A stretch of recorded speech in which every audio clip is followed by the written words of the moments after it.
Welcome to the Lost World Minute, the minute-by-minute podcast reviewing 1997 sequel Jurassic Park, 1 minute at a time. I'm Brad. I'm Dave. And today we're joined by a very special guest back from the bonus episode we done celebrating 20 years of the Lost World, Mr Jaye Jurassick. Hello, sir. What's up, guys? What's going on? Welcome back, welcome back. Glad to be back. Now, Glad we didn't scare you off. Yeah. Although we could have, we went for another hour recording that episode after you left. Yeah. Oh, yeah, I heard it. I was like, oh, man, I wish I could have just been talking more and more about Lost World. And, you know, I left to go to see Alien Covenant, and I left disappointed, so I was like, Oh. should Oh, just I stay loved talking it. about Lost World. I actually loved it. Did you? You know what happened? I got a little disappointed in the sense that, like, I love where the story was going. I just felt like that the xenomorph was shoehorned in. I feel like they should have waited maybe to like the third one to show him. You know what I mean? I felt like it was pushed in too early into the story. But other than that, like the philosophy behind it and where he's going, it's awesome. Like, but I just felt like it felt like a different movie in from the first act to the third act. That's where it lost me, you know? Not hating it, just a little disappointed, you know? Yeah, more so wanting a sequel to Prometheus more than an Alien prequel. Because really, in hindsight, we've got Alien, we've got Aliens, and there's fans of the third one and Resurrection. This day and age, you're never going to be able to relive that magic. And Fox pushing for more Alien films instead of letting Ridley Scott tell his original story that he wanted to do, and all the meddling we get in movies now by studios, it's a shame.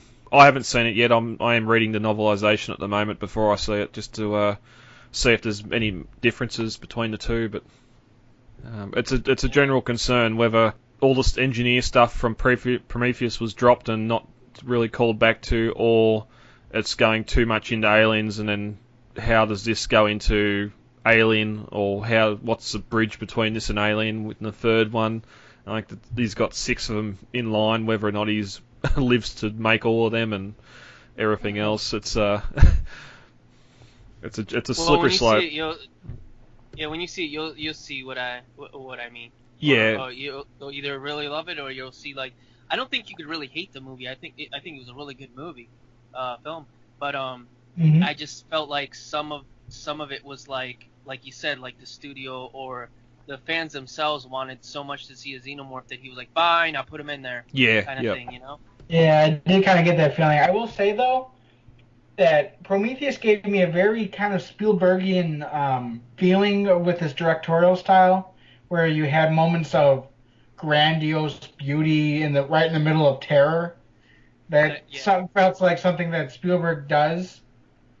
But I will also say that Alien Covenant kind of felt like The Lost World to me, in the same sense that it was darker, it was grittier, it was nastier, it was scarier. It was everything The Lost World was if it was an Alien movie. Yep. He's completely right about that. Yep, it was way darker. There's some scenes in there it had me pretty tense too. Oh yeah, me too. It's been a while since like a horror sci-fi genre type of movie has been like that in the theater watching it. So my first impression getting out of the theater was Alien Covenant makes xenomorphs scary again. Yes, yep, exactly. Because they've been kind of like, I don't know, played down since the Alien versus Predator ones. Everybody's just like, oh yeah, those guys. No, Yeah. those guys were terrifying back in the day. Yeah. Even Aliens, you can sort of say they'll tone down a bit from Alien, where you had one running around a ship. Now you got a whole colony of them, and they seem to get shot easy and everything else. But hey, True. We still love the films. I will also say that the neomorph and the wheatgrass, it reminded me a lot of the velociraptors and the long grass. And even my dad, me and my dad go see movies all the time together, and he was like, he turned to me in the middle of the theater and said, "This is just like that velociraptor scene from the second Jurassic Park." Yeah, it does get reused a bit. Because it's such a great scene. Yeah. It is. Yeah. It so is. Yeah, but that's all right. We'll get to that in future minutes. You can convince the Washington Post and the Skeptical Inquirer of whatever you want, but I was there. I know what happened, and so do you. Jurassic June's currently going. Jay, you've been trying to get some stuff up over there on Twitter and Instagram. Yeah, I had like these big plans for Jurassic June, but life gets in the way, and I'm pretty busy at the tattoo shop, and I haven't been able. I get like little sketches here and there that I'll post on Instagram and on Twitter, and they're like really fast sketches. I think today I drew like it was a little longer session that I butcher the name every time I say it, but it's the Quetzalcoatlus. That's the way I say it. It's probably wrong. Yeah, that's how I say it too. So that one, because I've been putting up like every once in a while, I'll post like 3 dinosaurs for people to vote on for me to draw like quick sketches. But I started drawing this guy, and then I was like, you know what? I got a little more time, so I started adding definition to him. But then I drew like a really fast like Pachycephalosaur dinosaur, not Pachycephalosaurus, but from the family. And yeah, that one was a really fast sketch. And I've been trying to get more dinosaur drawings during Jurassic June, but I will say I was able to put in 2 dinosaur style tattoos on my sheet to have to tattoo people next week starting. So nice. I snuck those in there. I was able to do those. And I have like one for like half price as a T-Rex skull that hopefully somebody gets and I can tattoo that. Oh wow.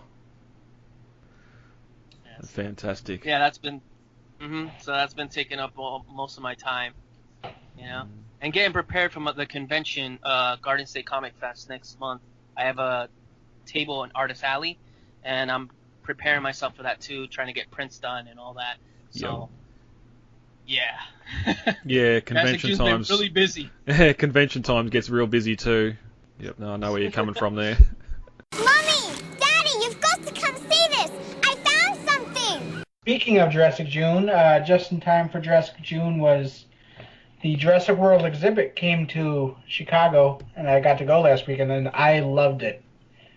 Did you saw it? Yeah, I loved it. It was a lot of fun. It was a lot of fun just seeing the kids react to these giant animatronic dinosaurs. Yeah. Just looking up in awe with their eyes as big as saucers. Yeah, I loved it. It was a lot of fun.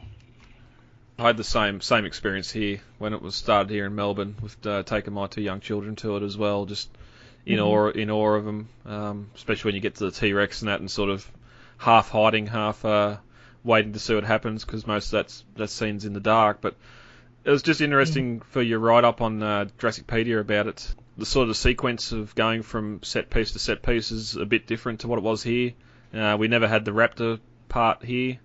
Oh, and yeah, you guys had it first, right? Yeah. So I'm just wondering if sort of space or what was the reason why some of the stuff wasn't here. So here you pretty much went into the boat, then went straight into the Innovation Centre, where I think, David, you said the Innovation Centre somewhere else along the...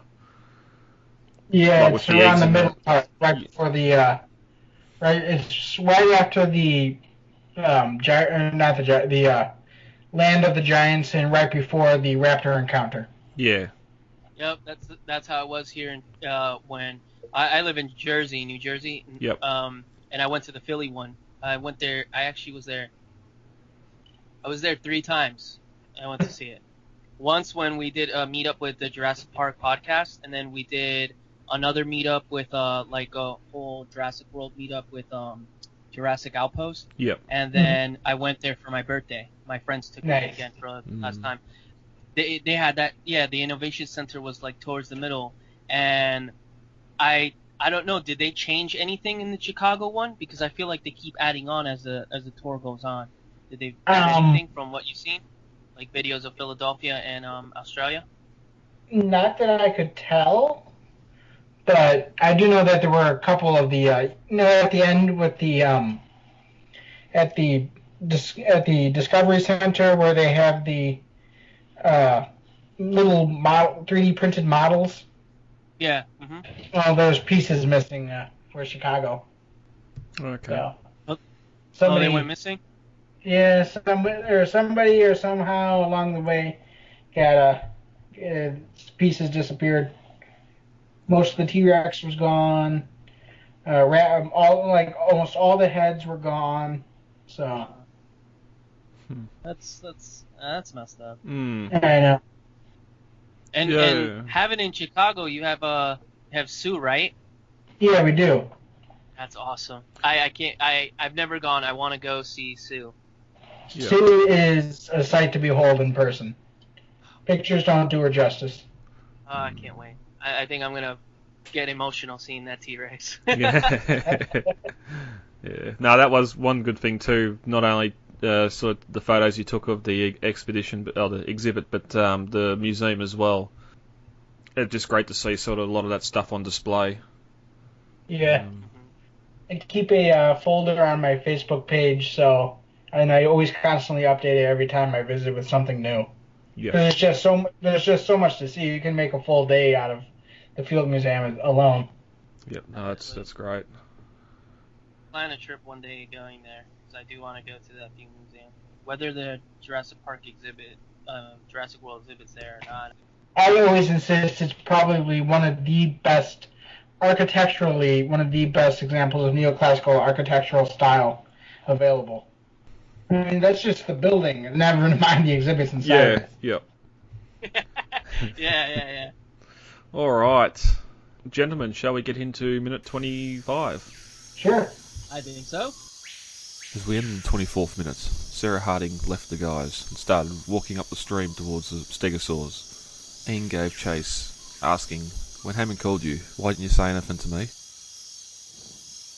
the start of the 25th minute of The Lost World, Sarah replies that she knew he would have stopped her from coming. Malcolm says, "I would have tied you to the bed." At 24 minutes and 5 seconds, Sarah starts going on about how she thinks the animal survived without lysine. Malcolm replies, "I don't care." At 24 minutes and 17 seconds, a bellowing sound from upstream stops the group. Sarah tells the group to shush and just to stay here and be quiet, and she'll be right back. At 24 minutes and 30 seconds, Sarah starts running up the creek towards the stegosaurs. Ian calling behind her, "Sarah, no. At 24 minutes and 38 seconds, Sarah leaves the stream and gets down on her knees and starts crawling between the ferns towards a baby stegosaur. At 24 minutes and 50 seconds, Sarah slowly rises up onto her knees and starts beginning taking photos. The baby stegosaur seeing her and bellowing quietly.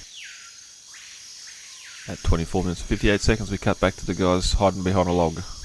Malcolm calling Sarah's name quietly and saying she's much too close. And this ends the 25th minute of The Lost World. Ending out the previous minute and starting this one, we get Sarah walking up the creek after she just sort of ignored Malcolm and walked off on him. And when Hammond called you, why didn't you let me know about it? And her reply was, Ian would have tried to stop her, and Malcolm replies, yes, he would have tied her to the bed. Funny, I was just reading the script yesterday. Yep.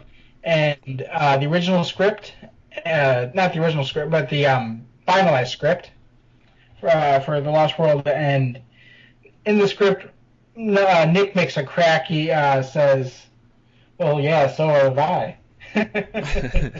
he just kind of mutters a crack in the script, and I just thought it was kind of funny. His womanizing ways that I never really touched upon outside of the Greenpeace comments in the back of Eddie's shop. Yeah, well, it never really comes up again. No. I thought it might, yeah, but no, just left it at that, I guess. Yeah, I suppose we'll find out when we get to later minutes whether or not Nick continues on in the film after they leave Sauna or not, because we know in the film he doesn't, but just wonder if there was more out of him there in an earlier script or something, but we can get to that at a later stage. And of course, Sarah ignores the tied to the bed and starts going on about how the animals survived without lysine, eating different varieties of soy, beans, plant life and that, and then sort of ends up before we get the cut to the stegosaur being a bit vocal that the carnivores eat the herbivores, which I'm not all that big up on metabolic rate and all that sort of thing. Yeah, I'm not either myself. Yeah, but it just seems a bit far fetched that they're eating plants and then the carnivores are eating the herbivores and getting their lysine, getting the right amount of lysine from them. Mm-hmm. It's all because of Hammond's line that we released them because of the hurricane. If they said that they changed their DNA or something between the park animals or something, but because there's a few months between when the park shut down and when Sauna was evacuated, that they're still there doing their thing. Yeah. We don't know what that was. We get a hint out of it in Jurassic Park 3 of the Spinosaur, but it's just a shame. We don't really know what happened there and how it all. They should have some. One of the future movies give kind of a little, nod back to like what really happened on Sorna, what they were doing. Yeah. I was having sort of, not an argument, but a discussion with someone on Facebook yesterday about the different versions of raptors we get, and how, yes, in fan headcanon, the different subspecies and all that sort of stuff is the more likely reason, or more likely explanation, but really the films never went into it, and all we got was, each film they had new discoveries about the raptors, for instance, and tried to make a more update raptor for the film without explaining, well, why does this look different to the previous film's designs? But yeah, I'd definitely love to read or something about Sauna. Yeah, I would those too. 4 I months. always would have wanted a prequel. Yeah. So did I, yeah. Because I always thought they would go down that line, kind of how at one point it was like Hollywood was just pumping out prequels like left and right. Yep. And they're still somewhat doing that, but there was a point in time and I can't really pinpoint what time in the 2000s they were doing this, but they were just pumping out prequels, and I always felt like if there's a prequel out there that can be made that actually at this point in time when prequels are really popular would be like either the building of Jurassic Park or what happened on Sorna before that hurricane hit, Mm-hmm. I mean, if they were if they're leading us on to think that when in Jurassic Park 3 they weren't just making real dinosaurs, they're probably doing all these types of experiments, and then we see it later on in Jurassic World with hubris creating this hybrid. So what if they were doing stuff like that? There's some weird just the way those labs look. They didn't look too much how we saw it in the showroom that we had in Jurassic Park that just showed kind of the eggs. We had this. Some of these had embryos growing in like tubes. Yeah, tubes. So that was weird. You know what I mean? If we have them going, if the point was creating these dinosaurs and putting them in eggs, why are they growing them in tubes? I don't know how that process would work, or if that was something else. Tubes were kind of so that scientists could actually watch the embryos form to check for any kind of deformations before they actually sent to the final process and could actually start growing them. Yeah, that's a good theory. Yeah. Okay. Well, that way you get to see developmental stages of the infant before they hatch without having a clear egg or anything. You've got that tube. Exactly. They could notice any mutations as they happen. Oh, and also I guess just the age-old question, identifying the dinosaurs. Yeah. Mm-hmm. Yep. That's a good one too. Yeah. Now that they can actually extract in theory, you can extract DNA from bone marrow. Now it'd be now in time we actually could be we know where we're gonna grow because we extracted it from mosasaur bone, But back then in the 90s, extracting that DNA from the mosquitoes in Jurassic Park, that was a gamble every time. Yeah. Yep. Mm-hmm. And you just got to wonder how many tons of amber they had stockpiled just so they could get some viable species. Yeah. And They had them all on display. They had a good amount. Yep. They had a bunch on display in that lab. Hmm. Mhm.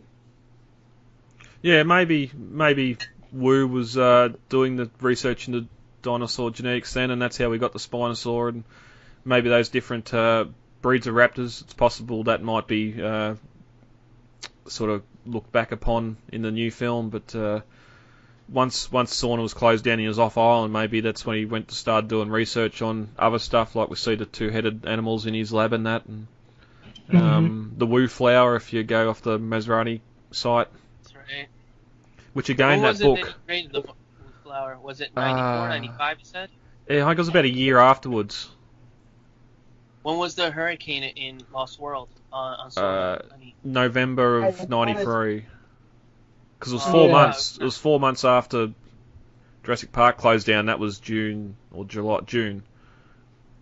Yeah, that was like early mid-June. Yeah. You know, it just came to me. You know, it'd be just to explain that and put it into the community of Jurassic Park fans, have a story that connects. You know how we had Jurassic Park the game? Yep. Mm-hmm.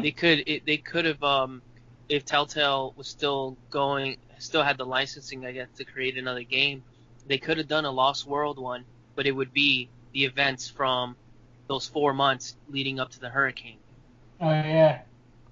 Just You know, throwing different bits of DNA together and seeing what animals come out and into their pens and. How they're still going, and you could hear whispers like, "Oh, the park failed," or this and that. Yeah. Mhm. Yep.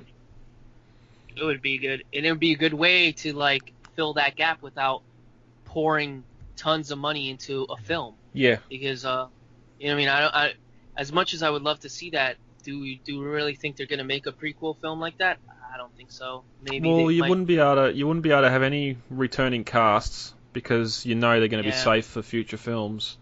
Yeah, and then there's the sets. I remember when Jurassic Park Legacy was still up, there was talk about what if Jurassic Park 4 ends up being a prequel, and there was even a thread about casting. I remember just how I would cast a modern Jurassic Park. I chose like Chin Han for Dr. Wu, Bobby Moynihan for Nedry. It was just a bunch of what ifs and who could play whom if they were to make the characters today. Because obviously Richard Attenborough at the time was infirm, Wu was too old, and same with Wayne Knight. Yep. Yeah. I remember seeing posts like that on JP. Like, I remember seeing stuff like that, and that's where that prequel talk was coming around, you know, and that's where I'm remembering it too.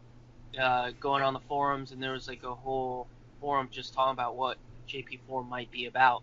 And wasn't that even before it was announced that, like, wasn't it like kind of in production hell at that time when this was the rumor?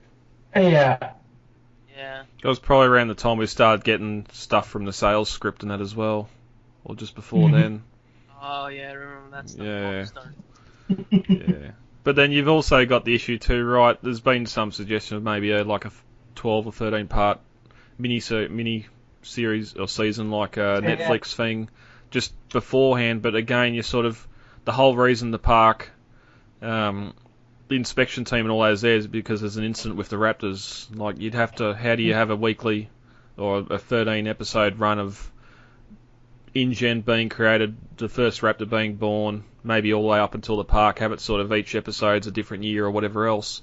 But how do you sort of keep sort of action or keep people coming back to it if it's just something getting built here or like what's the incident? And then you've got characters too, like you can't have Ray Arnold and Nedry there doing computers and. It would really have to be like a mini-series special, almost like a 4-part series or something. It couldn't be one that ran on seasons because the idea would just get stagnant. Yeah, it'd only be a single season thing, like as you said, a mini-series or something. But Do you guys remember Terra Nova? Mm-hmm. Yeah. Yeah. Yeah, like I remember Similar thing. like the first. Yeah, I remember watching it the first time and I got bored. Then I saw it again on Netflix and I actually was like, wow, this wasn't such a bad idea. It's just I don't know. There's something about it. It was kind of the same thing going on. I was like, okay, there's gonna be. Yeah. All right, a Yeah. dinosaur's gonna attack. We're talking, what if they were to remake the movie closer to the novel? And I always insisted they would have to be a miniseries on HBO or Stars or something like that. Just because, one, the rating would have to be R, just because the novel was far more scary and far more intense than the Spielberg's movie was. And there's also talk of who would you cast. I remember I would have like Viggo Mortensen as Dr. Grant and Nicolas Cage as Ian Malcolm, just because I thought Wacky. I mean, he is so out there, he would probably be able to play that kind of character. Would he have his mullet from Con Air though? Just dye it black. Dye it black. Oh, I was just talking about it today at the shop. I was telling another one of the tattoo artists there. I was like, I can't believe that guy has all these bad movies now. And then I'm like, you know why he has those? Because of the castles that he's buying around the world. Yeah. He has so much money. Oh, he has to make every movie every script that goes across him. Yeah, I got it. I'll do it. Yeah. And just to think He we has could have so got him many as bad Superman movies on too. Netflix. Yeah. All right, sorry, what would you say? Oh, and just to think we could have got him as Superman as well. You seen those pictures? Mm. Oh my God, I have. He's Yes. so bad, so It bad. looks terrible. His hairline with the Superman mullet. Oh, not good, man. There's like only a few movies I could actually say that I really liked from him. I actually enjoyed Con Air, even though it's like so cheesy. Yeah, that and The Rock. Putting it back in the basket. Yep. Face Off, even though it's the most 90s movie ever, Yeah. it's pretty awesome. Yeah. And also has a lot of Jurassic Park props in it too. Really? Yeah, in the prison. I've been trying to screen cap, but it's too dark. In the prison when he's getting led into the electric chair to whatever to get his boots taken off, there's InGen stenciled blue InGen logos on all the stainless steel equipment. So I don't know if it's something out of the kitchen or all that stainless steel benches and stuff in that lab have all got the InGen stencil on them. The blue InGen logo that's on the helicopter. Was that? Yeah, the Ancient Construction logo. Was that just Easter eggs? I don't know. I don't know if Crichton had a word like a pen in the script, and that might be what the Easter egg is. But yeah, because I think it's 97, so it's a fair way after Jurassic Park. And as we know, the only reference to InGen we get in Jurassic Park is the InGen logo on the helicopter, and it's that same blue logo on on the stainless steel equipment. Have a closer look. You know, you're right. Yeah, like in Jurassic Park, that's it. It's in Lost World that we get more of the InGen logo like everywhere. Yeah. Jurassic Park is really just the helicopter, and like you hear the name, but you don't really see much more of it. Everything's more Jurassic Park, trademarked all over the park. Yeah. But with Lost World, you get it on the crate boxes. You get it on a lot of the stuff from the hunters. You have it on like once you get into the village. All the vehicles that got it on them. Yeah. Yep, the vehicles. Yeah. Well, that was something I always associated Jurassic Park with, was the Jurassic Park logo, but the Lost World I was associated with the InGen logo when I was a kid. Yep. Just because the InGen logo is so much more prevalent in this movie. That's right. Mm-hmm. Speaking of this movie, that was a good little off-topic segment. While they're again, Sarah's ignoring Malcolm because he's like, I don't care about the last scene, I don't care about any of this. We get the stegosaur growing a bit, and Sarah just stops him and says, wait here, I'll be back in a minute. And runs off towards them with a camera that has a finite amount of film in it. so we know that's going to be an issue a little bit later. Mm-hmm. And David, you posted some of the set photos up from this location. On the some of page. the on-location photos. Yeah. Yeah, It's a beautiful location. Yeah, it is. Yep. And they it's just weird. Like now they're back up. They've been walking around the creek, going around the horseshoe, sort of following the stream just to get back in front of the animals again, where they could have just ran and followed the path of destruction they would have made through the jungle. Because they're large animals, they would have made a bit of a trackway behind them. In the script, that's actually what they do. They follow them into the brush, and that's how they find them around the bend. They don't actually go walking down the end of walking down the river. Yeah, because I think the sort of the brush and the foliage is too dense on the stream, isn't it? Is that something I read? That's why they go it's more so when the stegosaurs appear, they can't really escape. Yeah, that's something I posted on our Facebook page about. I took a paragraph from the script that kind of described the creek they're in, and right before the stegosaurus appear. Yep. It was in minute 23 or 24, and I posted up a picture that I actually personally took, not from that area, but from a local forest preserve, just because I couldn't believe how uncannily similar the description was compared to the photo I took. Yep. So Sarah's leaving behind and running up and starts commando crawling towards the baby. Mm-hmm. All her years of studying African predators, I wonder how many times she snuck up on the infants before and how that how that ends. How many little like lion cubs and baby hyenas and leopards, and hyenas, and even though they're not not considered predators, but they are like one of the most dangerous animals, hippos. Yeah, yep. Babies. Even so she's like, dinosaurs is nothing. Yeah, the big stegosaur, it's fine.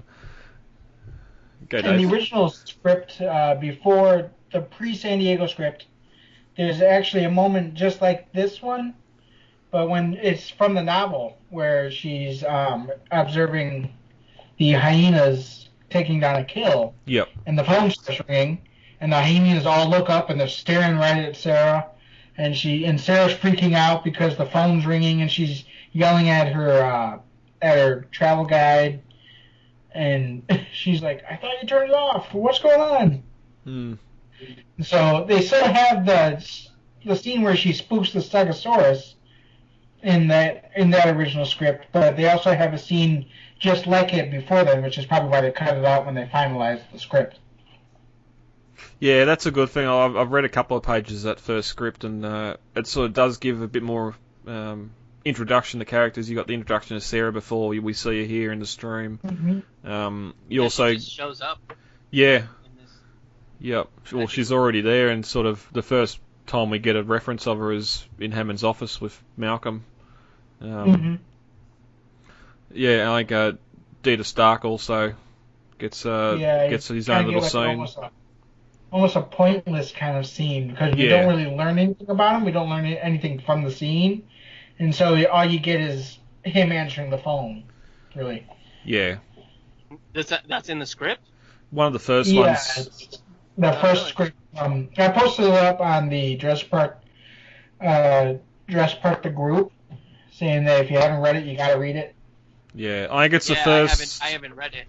Yeah, I think it's the first draft that Crichton done, and then Kep done the first sort of passover. So it includes some, like, I've only read the first little bit of it, but in sort of all the Caffey stuff on the beach happens exactly as we see it. It's the film starts there. You don't get the sort of coming over the water revealing the island. It just sort of starts with the yacht in the bay, and you get this sauna there. And then you sort of got the boardroom scene straight after, which we sort of guessed that's where it would have gone anyway, which has got Hammond in it, and sort of includes a little bit more there. Oh, in the script it has Hammond? Yeah, Hammond's Yeah. actually there saying how after the incident in the park, sort of this and that, going on about Site B a little bit. Oh. Yeah. Wow. Well, he's on a video feed, actually. It's like on one Yeah. of those video conferences. Yeah. Oh, okay. Yeah.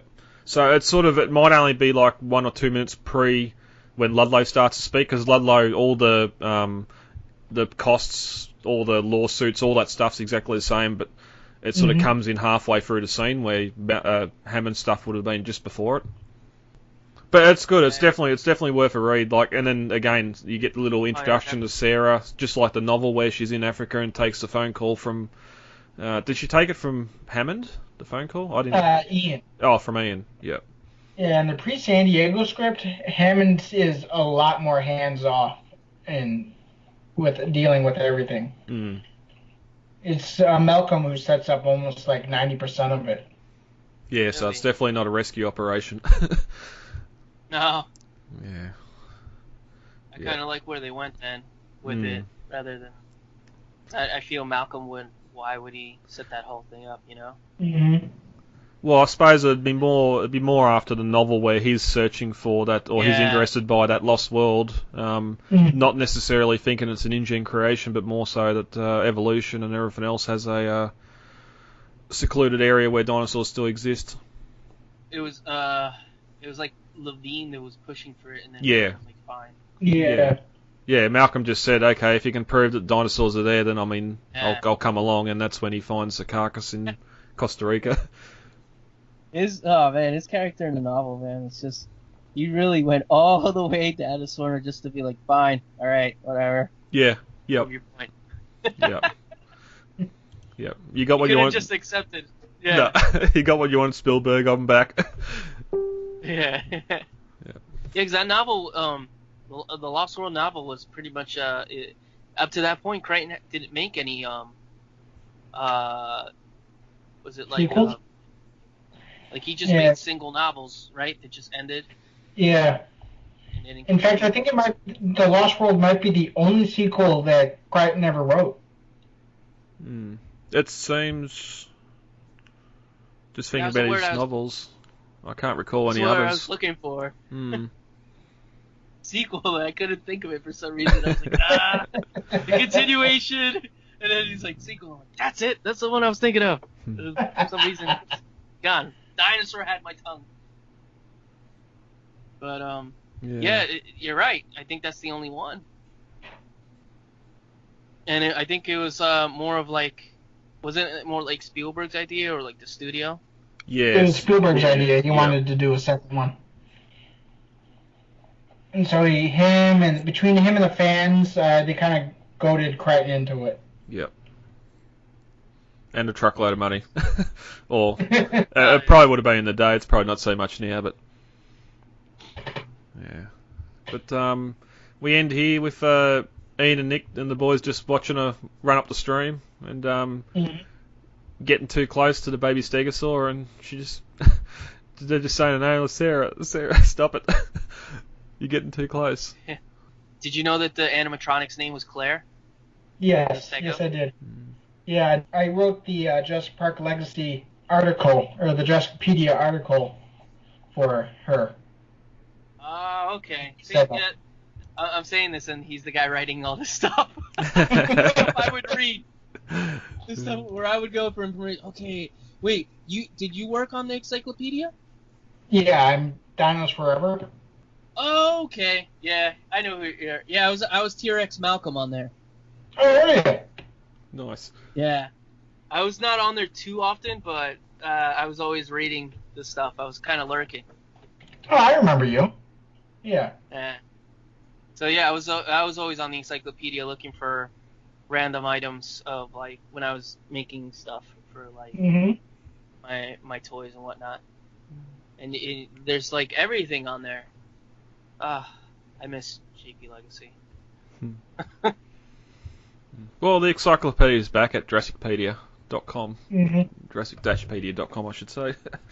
All right. Really? Okay, I haven't been on it. Oh, I gotta put that into my Yeah. my bookmarks. Yeah, David and that have got it pretty much just the encyclopedia part all back up online. Oh, that's awesome. It does have a small forum called Jurassic Bungalow that's for like the creative side stuff, like toy collecting, fan art, fan videos, stuff like fan fiction, stuff like that. Cosplaying and Oh, that, yeah. cool. And I have a couple of the costume guides still up, or put back up. Yep. Oh, nice. Wait, Yeah. I think I talked to you about the. We had a back and forth on one of the forums about the lucky pack. I think it was you that got one. Yeah. Yeah. That was a while ago. Yeah. All right, guys, we're pushing 3/4 of an hour. We'll end this one out. Anything else you want to bring up about this minute before we get out of here for the day? Yeah, I think we're good. Rightio. Jay? Yeah, I think we're good. Yeah. It's pretty much said it. It's leading up to a good moment, you know. Mhm. One of those minutes. Yep. You're just awaiting the action. You know something's gonna go down because Yeah. Sarah's doing something really, really dumb. Yep. Jay, thank you very much for joining us once again. Oh yeah, man. It's a pleasure, man. It's a lot of fun to talk about Lost World. Alright guys, let's get the hell out of here. Contact details are on the website, thelostworldminute.com. You can email feedback to thelostworldminute@gmail.com, Facebook, The Lost World Minute, Twitter @thelostworldminute, and Instagram, The Lost World Minute. Easy to remember. Yeah, yep, very easy to Right. remember. David, thank you for joining me for this record. Welcome. And we'll be back. I've been Brad. I'm Dave. And we'll talk to you all later. Goodbye. Talk to you later. Bye. It is absolutely imperative that we work with the Costa Rican Department of Biological Preserves to establish a set of rules for the preservation and isolation of that island. These creatures require our absence to survive, not our help. And if we could only step aside and trust in nature, life will find a way.